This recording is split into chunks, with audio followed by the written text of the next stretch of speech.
Nagluluksa ngayon ang magkakapatid na Tulfo na sila Mon, Ben, Rafi, and Erwin Tulfo sa pagpanaw ng kanilang minamahal na ina. Actually, ang ina po nila ay isang teacher at siya po ay half Japanese and Pinay, kung saan ay nagturo po dito sa Pilipinas at napangasawa ang kanilang ama na sundalo. Anyway, isang mabait na ina at uliran dahil ito po ay nakikita natin sa mga vlog at update ni Senator Rafi Tulfo.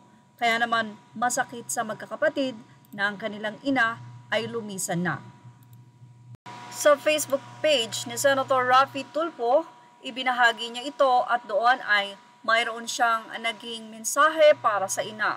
Dear Mommy, there are no words to describe how very thankful I am to you for bringing me into this world.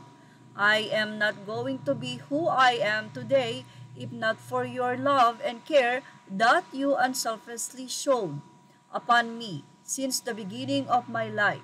Paalam, Mommy. Mahal na mahal po kita. Mula naman sa naging artikulo ng Abante.net.ph, sinabi nga nila na ngayon ay nagdadalamhati ang magkakapatid dahil nga sa pagpanaw ng kanilang minamahal na ina, kung saan ay napakasakit nito para sa kanila.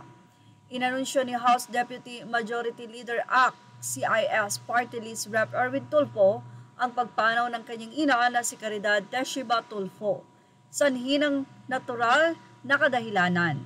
Bye, Mom, sabi ni Tulfo sa isang Facebook post nitong Martes. Thank you for bringing us into this world. We will never forget your love and sacrifices for us. Thank you for teaching us how to help the needy and fight for the helpless. Yan pa ang naging say ni Erwin Tulfo. Thank you so much, Mom. We love you till we meet again. Sa hiwalay namang post, sinabi ni Tulfo na ang labi ng kanyang ina ay ibuburo sa sanctuarium sa Quezon City simula bukas August 28 alas 6 ng gabi.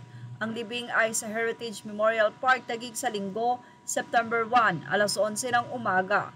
Sa halip na magpadala ng bulaklak, hiniling ni Tulfo sa mga nakikiramay na magbigay na lamang ng donasyon sa religious charitable institution ng kanyang ina, ang Emmanuel Servants of the Holy Trinity Foundation Incorporation at Providence Home of St. Joseph Davao Incorporated.